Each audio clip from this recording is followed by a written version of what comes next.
Hi, this is David Gornoski, host of A Neighbor's Choice and Things Hidden podcast, as well as some of our other programs like Science and You with our chief science advisor, Dr. Yu, and our seed oil survival series that we continue to have great fun unpacking the truth of nutrition. I wanted to give you a quick little message saying we appreciate all the support that we get from our uh, monthly contributors and our one-time donation supporters. And we'd encourage all of you to go to our website, a neighborschoice.com, click on contribute, and make a monthly pledge today, whether it's $1, $5, 15, 20, 50, whatever you want to do. Doesn't matter. Just be a part of building this new media project that we've developed to empower and inform, to inspire, to kickstart a scientific renaissance, an anthropological breakthrough and reformation in the church. All these things are possible with your support right now. So make that commitment today and help us keep doing the productions that we have. Thank you.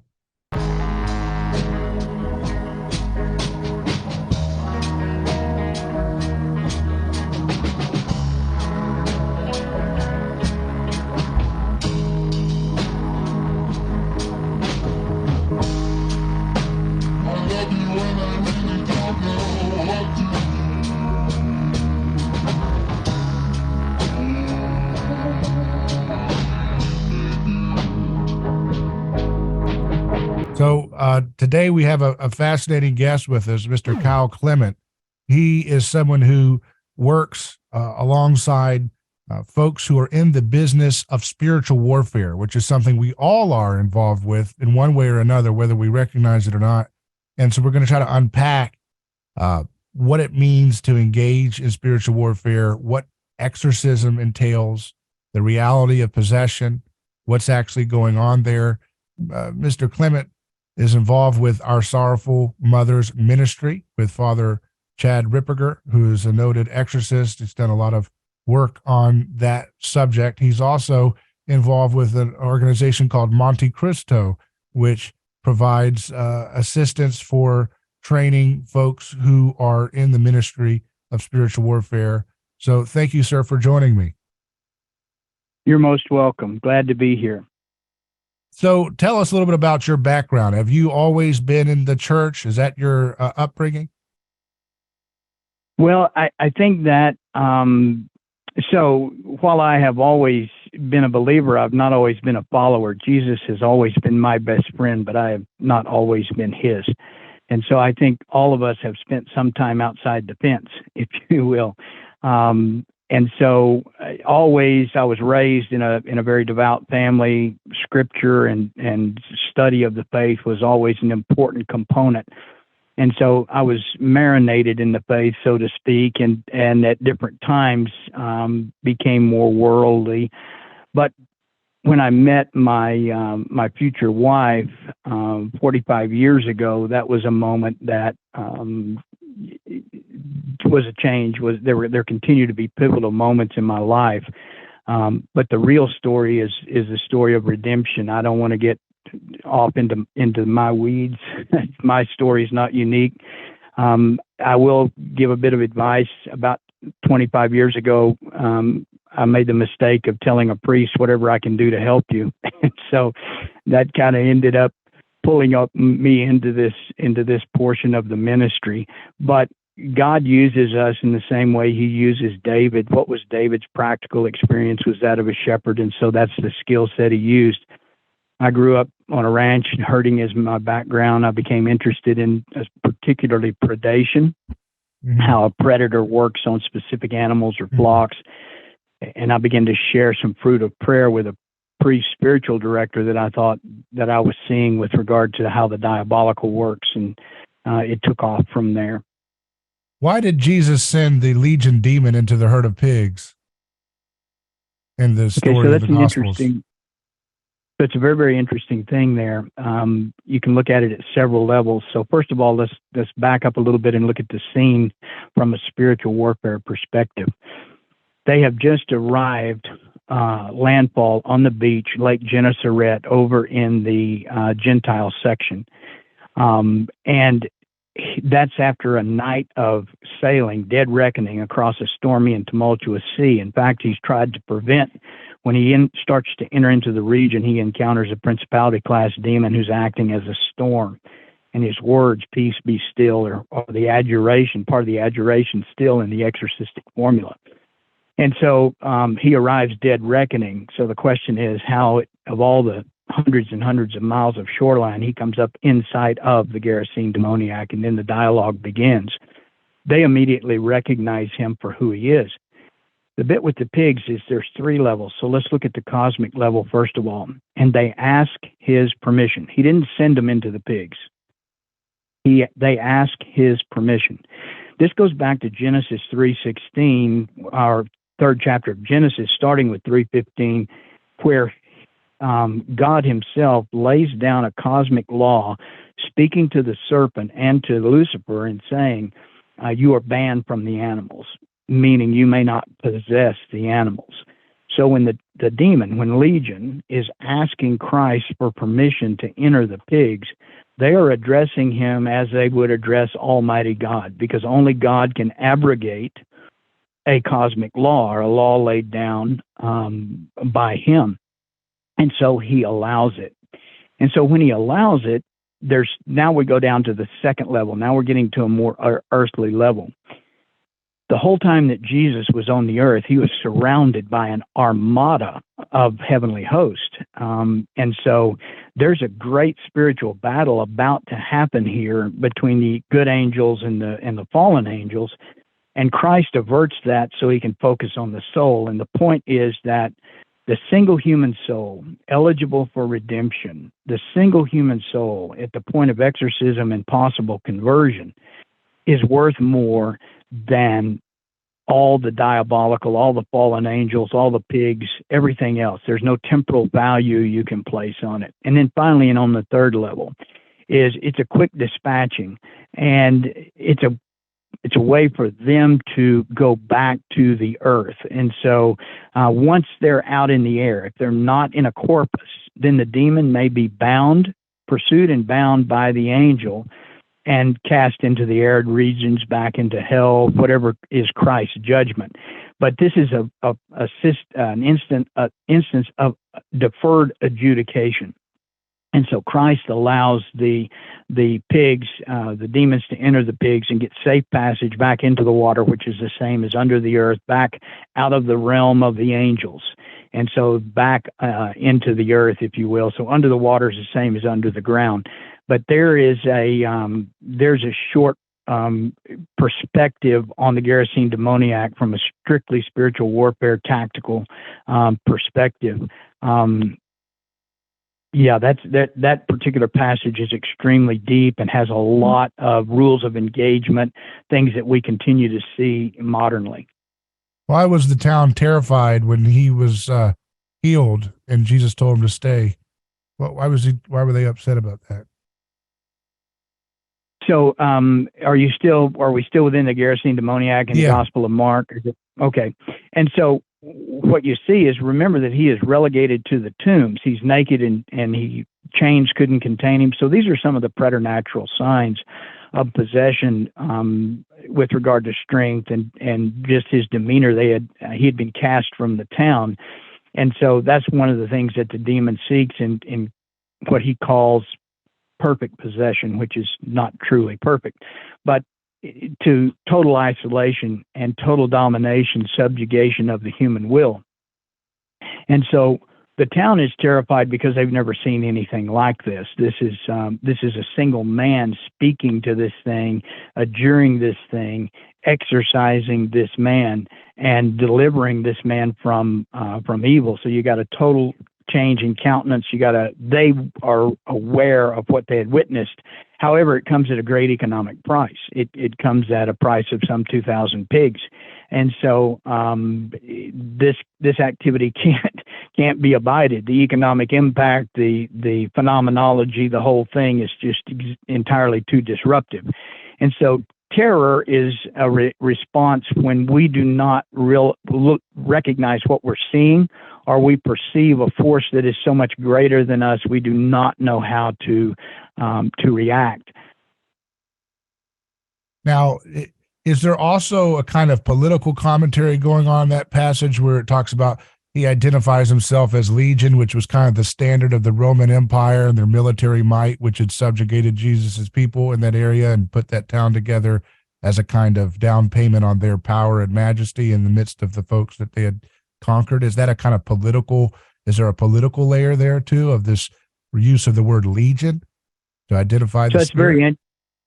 So it's very interesting that you bring that up. When you look at the patristics and you look at the Catholic interpretation of this, the Catholic exegesis on this, we don't hear that in any Catholic discourse from the fathers of the church, from the patristics. We do start to pick it up in modern Jesuitical theology because Martin Luther brings this point up. Martin Luther, because he was politically active in his deformation of the church and his attack on the church, he sought for a political interpretation of every single passage.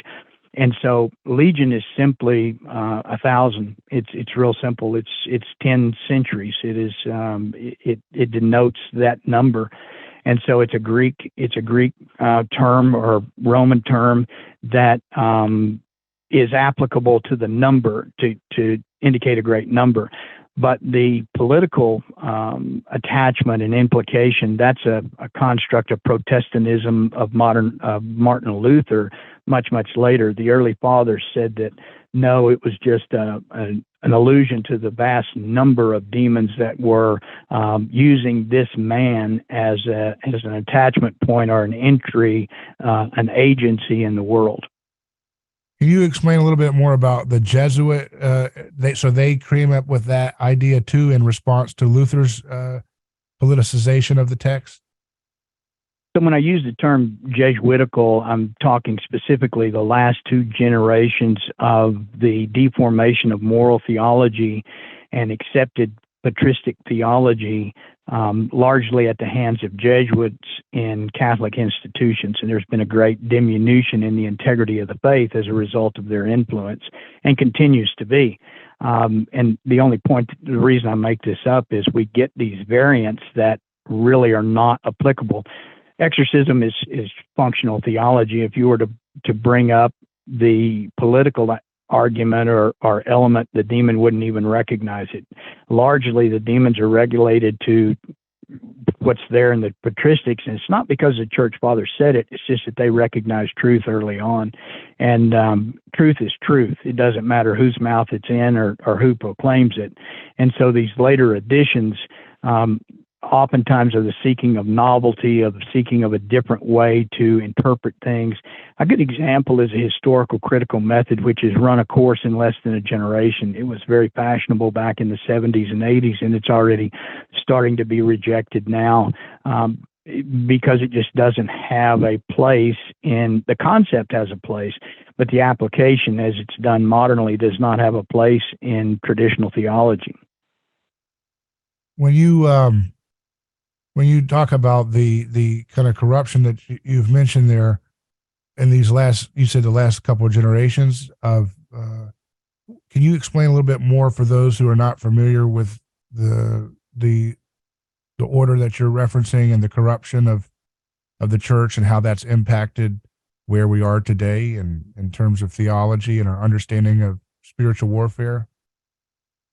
I think it's a very, very good point. It's a good area for discussion, and it's a rich and fertile area because it gives us a perspective. So prior to 1955 is when there was started being a manifestation in liturgical changes within the Catholic Church. Prior to 1955, there was a continuity, a hermeneutic, if you will, with regard to faith, practice, and just the preservation and promulgation of the faith whole and entire. And starting in 1955, we start to get some liturgical changes that begin to chip at the integrity of the fabric of the faith around the edges. And one of the things that we do is there's a daily podcast called Reclamation Theology that one can subscribe to through Monte Cristo. And daily it contrasts the traditional calendar versus the modern calendar.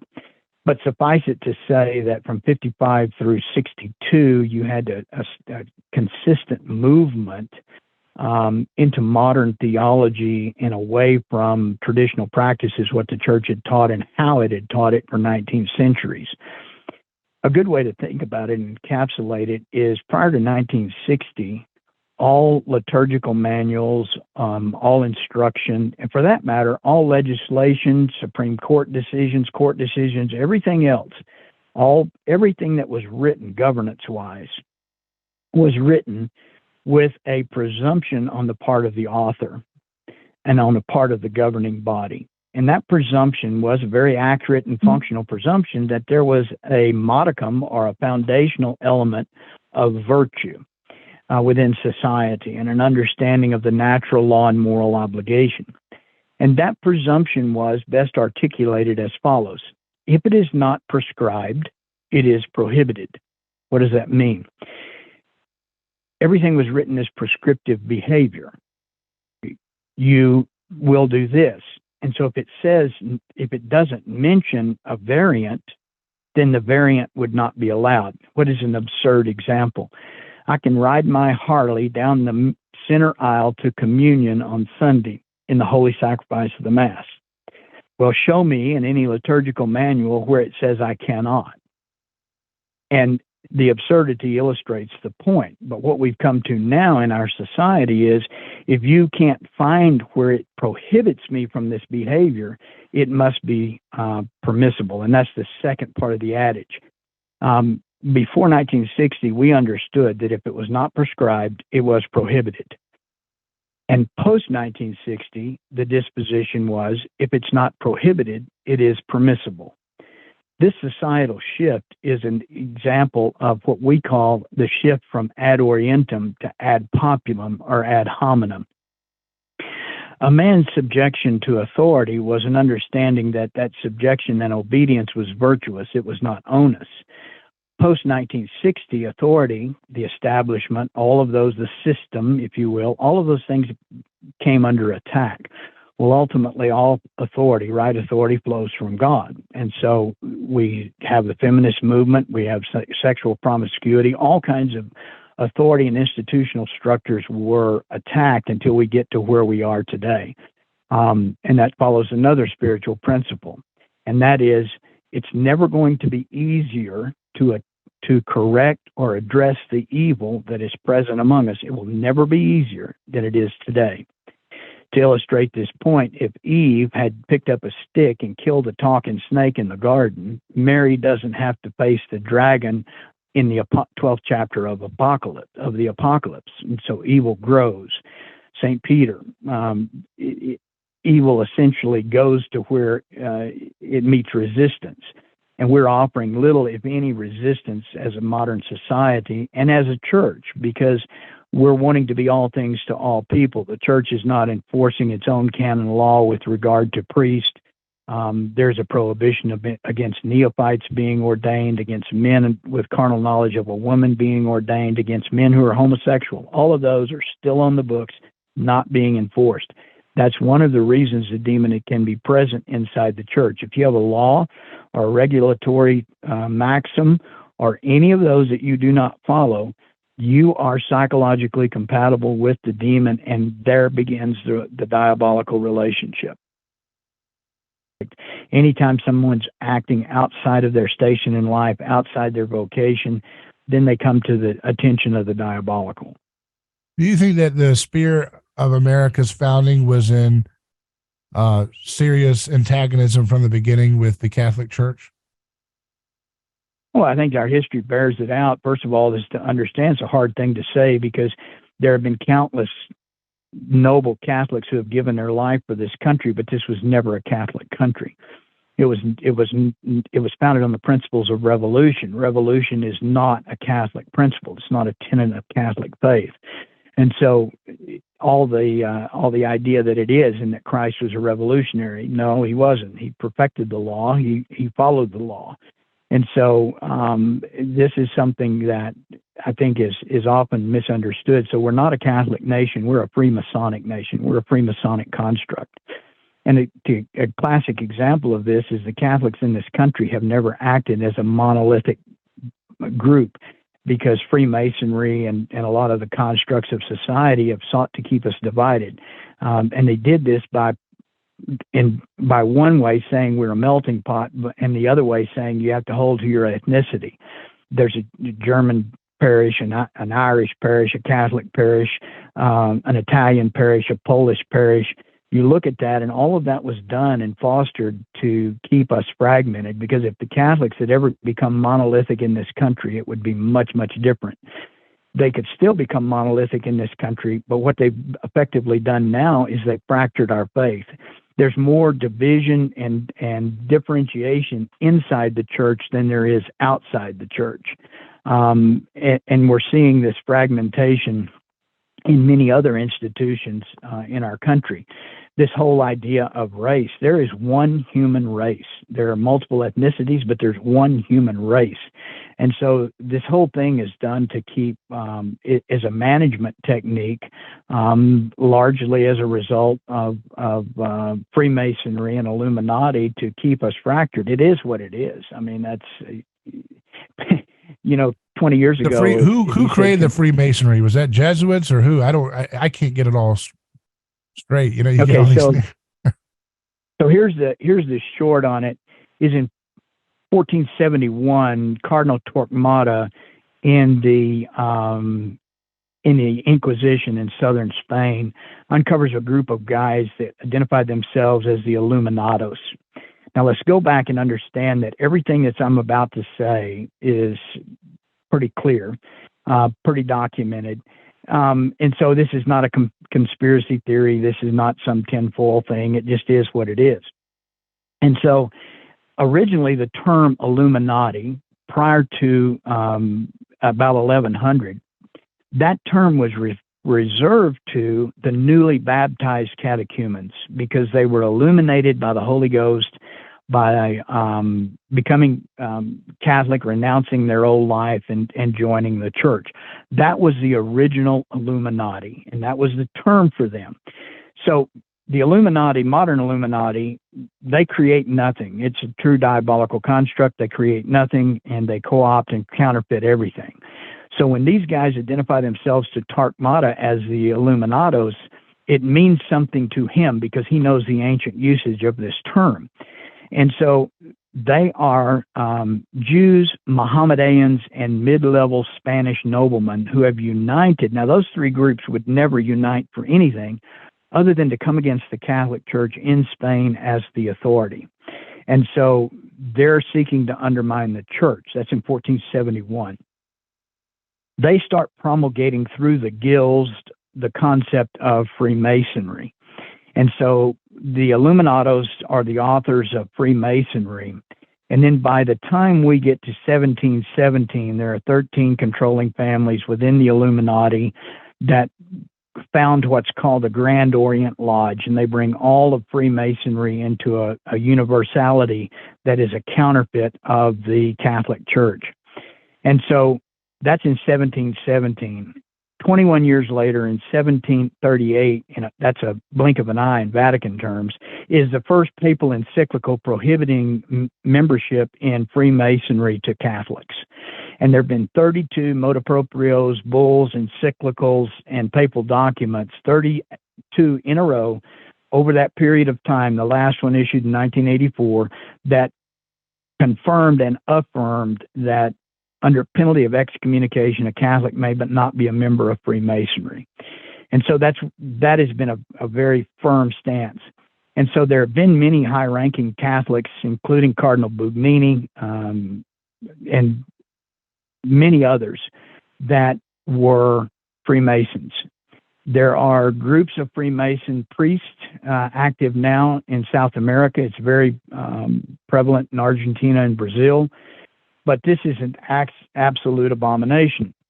You can go deeper into it, but the Catholic Church, the Freemasonry's attack on the Catholic Church was all against altar and crown. It was to fracture the nobility and the monarchy from the church.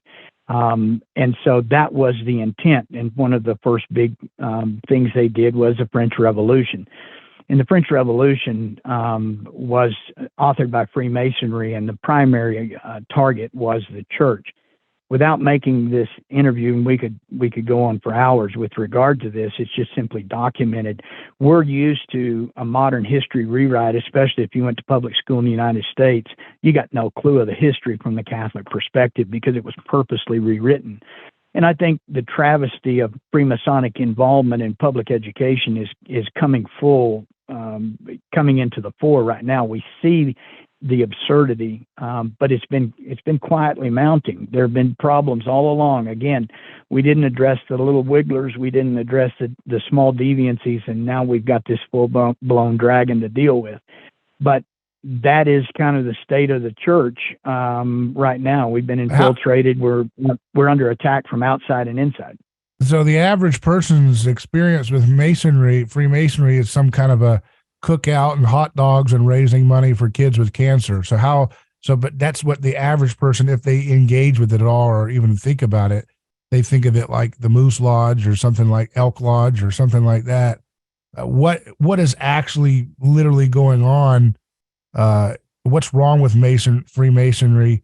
What are they actually doing in terms of, like what you said, influencing education and so forth? Or is it probably people you're saying at the top, and that these local lodges are just like social clubs? For the most part, they're a public face. The Democratic Party has a public face. The Republican Party has a public face. Planned Parenthood has a public face that's much different than the reality. And so one of the things that I'll point out is at Yalta, you've got a picture of Winston Churchill, Franklin Delano Roosevelt, and who was the Soviet leader? Stalin. They divided up Europe. Patton was assassinated because he pointed out that, look, all these guys are headed toward one world government. They're all Masons, and we're fighting the wrong enemy. We need to continue into Russia. And so Patton is assassinated. There is a clear, now it's becoming, you're seeing the underbelly. If you're following politics, you're following what's coming out. We're seeing the huge part that pedophilia plays in power, and human sacrifice plays in power. And this is something that we have been finding and seeing for hundreds of years in the exorcism ministry. The demons have been saying this is how it works, and so it's coming now into the open. It's coming now into the fore, and all of the holy constructs: marriage, family, chastity, honor, purity, all of the virtues, all of the understanding of what is good and pure is under open attack, absolute open attack. And so this is a great time to be alive, thanks be to God, because you don't even have to think about discernment. It's in your face. If you've got any modicum of virtue and any sense of propriety, you see that the emperor has no clothes. And not only does the emperor have no clothes, he's up to something, and he's been up to something. The emperor being the state. And so I'm not a conspiracy theorist. I'm no theorist. What we're seeing is the demon being exposed and coming out into the open, and that's the world we're in. Why do they use masonry imagery in their whole aesthetic? Because I think about, is that intentionally playing off of Jesus being the cornerstone, the stone the builders rejected has become the cornerstone, and the references to the stone, this idea of the living stones that we hear about in Scripture, that we are to be living stones as opposed to stones that were meant for human sacrifice in the pagan world? That's exactly. Yeah, I mean, that's one of the layers. You're exactly right. The more cosmic layer is these stones are anchor points for a diabolical entity. And so they draw other diabolical entities to them. And so it's the difference between a malefice and a benefice. A building is either blessed or it's cursed. And so there's no middle ground. And so How is a building blessed? The scripture is included and incorporated within the building. Holy objects, metals, various things are put in. And so the counterfeit of that is to put diabolical elements in to seal certain things into the building. There used to be, one of the Freemasonic rites was to seal a frog into the cornerstone. And so one of the interpretations is that the demon that spoke to Eve in the garden was just simply spoken of as reptilian. And then one area of discussion is that he was in fact an amphibian. He was a frog. He could be both below the water and above the water, etc. And so anyway, some of that Gnosticism. The point that I'm making is that everything has a spiritual consequence, and the demon has been very consistent and very effective in getting us to lead a superficial existence. You articulate it very well. When the average person's knowledge of Freemasonry is a hot dog cookout or sponsoring a scholarship for a high school kid or something along those lines, and that's the public persona, but there's something else going on. We all thought we knew what the FBI was. We all thought we knew what the CIA was. We all thought we knew what these various programs were. And in fact, we thought we knew what Planned Parenthood was. But now we're finding that they're a wholesale marketer of fetal tissue and all of these other things. And so that's what I mean by the top is coming off, the mask is coming off literally, and we're seeing some of these constructs for what they are. With regard to Freemasonic imagery, for instance, the eye on top of the pyramid. So what they do is there's what's called the Bailey and the Mott. The Mott is the real, the hard thing, and then the Bailey is the esoteric or the variant. And so when you see that all-seeing eye on top of a pyramid, that is a mixing of two symbols, and it's purposely done. The all-seeing eye is a symbol for God Almighty and has been since the 2nd century. The fact that you put it on top of a pyramid, a monument to a false deity, now you're mixing symbols. And that's what Freemasonry really does, is it takes all the symbols, such as Knights Templar, all kinds of symbols, and it mixes them in a synergy with evil, so that a man who goes into the lodge, no matter what faith he's from, everywhere from a Saracen, a Muslim, Mohammedan, to an evangelical Christian, he's going to see something that resonates on an emotional, psychological level to him, and he won't pick up on the synergy, the deviation. And so that's at the heart of Freemasonic symbolism. So when you engage in the work of spiritual warfare and support for exorcisms, what does that entail? Are you engaged in the actual room with exorcism, or you're just support on the back end of arranging the whole process? So both. We have a very in-depth vetting process and protocol that we go through. It would take. It's very. I'm not going to say elaborate. It's sequential. It's very complete. Over the years, we followed a medical model, and out of thousands of cases, have developed a way to go through this and to ferret out the psychological issues, and if there are psychological issues, how the demon may be using them against the person, etc., to determine what the entry point was, what the attachment points are, and to systematically peel the onion, if you will, to get down to solemn exorcism.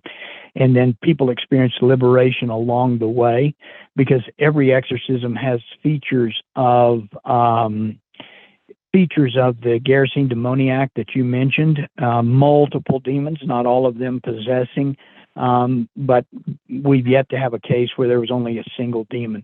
They're much like hyenas. Once one hyena is aware of a carcass or an opportunity, he can't contain himself. What would feed him for a week if he kept his mouth shut, he begins to howl and bark and laugh, and it calls all the others to him. And so demons work that way. If you really want to see, they don't have a military structure. They don't have any kind of affirmation or loyalty to each other. They operate as a pack of hyenas. It appears to be a concerted effort, but each one is actually working for himself. And it's truly a dog-eat-dog world in the diabolical. And so we ferret through all of that.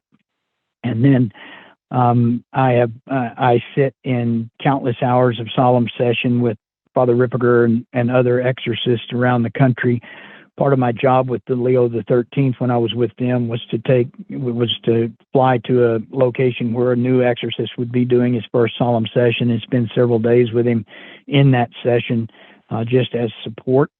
And so that's now I'm spending more time present to more cases with regard to diagnostic and administrating the protocol, and then offering either by internet or by phone consultation to exorcists around the world on these various cases. And so that's my job for Father Ripperger and the society at this point. How did you get connected with Father Ripperger and doing these ministries? So about 15 years ago, he and I were presenters at some conferences having to do with spiritual warfare and support for exorcists.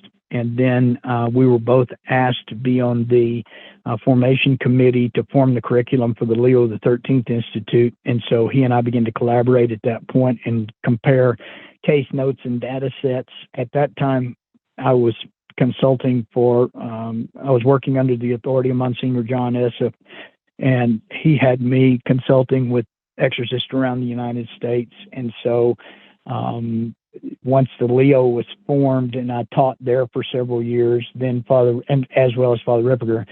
And then when the Leo decided to take a different direction, we began to train exorcists. Father Ripperger began to train, and I began to assist. And so from there, we've just continued. We continue to train exorcists in what we call general practitioner priest in this area.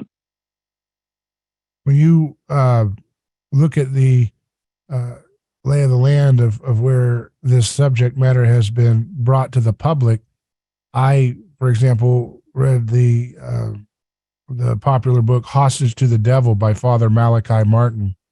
What's your take? I mean, this is an example where he investigates 5 American contemporary possessions and exorcisms, and they run the gamut, various different types. He's trying to, I guess, elucidate different manifestations of this and how the stories are kind of detailed. He has examples of demonic spirits going after people for intellectual, philosophical ideas and using that as an entry point. There's others where someone's a transgender, a gender confusion spirit is the attack point. One of them is a guy who's followed by a spirit named Uncle Ponto, who's like this familiar spirit, like a evil Jiminy Cricket that gives little insights. Like, hey, don't talk to that girl, talk to that girl at the party, at the church, at the like a office party. And it's always so it's like a little Jiminy Cricket figure on his shoulder rather than actually possessing his persona. Is that an accurate portrayal? I don't know if you've read the book or engaged in Father Malachi Martin, but he does detail that one example of a priest who gets possessed because he wasn't doing the exorcism right, and he was actually getting into a lot of things that were not the proper protocol. Are those descriptions accurate from your perspective if you've engaged in this? So while there is truth in them, they are not totally accurate. And so there are truth elements. And so what we follow is an understanding in our diagnostic. There's a progression, oppression, obsession, leading to possession. And each one of those has 3 gradients, and that is the demon begins on the outside, ordinary diabolical activity, and then he starts to move to the inside, and then he moves into various degrees of possession. That's a more accurate way to look at it. It's extremely effective in being able to diagnose, for instance, if a person has a level 2 obsession. And so those are, and then there's very set methodologies on how to address those varying levels of affliction. All that to be said is what it starts with, and this is an element that Father Martin may not have recognized as such, but one of the keys that we see is there has to be psychological compatibility. Obsession, possession, these are relationships. And so relationships between creatures are based upon psychological compatibility, and those relationships grow in intimacy and communication as the psychological compatibility deepens. And so as the demon suggests sin and the person picks it up, and then they engage in greater and greater levels of depravity, then there is a compromising of the will. But the understanding and our very clear understanding is the will of the person is never totally subjugated. He always has the opportunity, as did the Gerasene demoniac, to recognize Christ, to cry out for help, to seek help. And so while some of Father Martin's observations are correct, they don't go to the totality. And so I think it's a very superficial treatment, and it leaves one with a wonder at the phenomenology rather than it focuses more on the phenomenology than on the sovereignty of Christ. On the sensationalism of it all, kind of. Yep.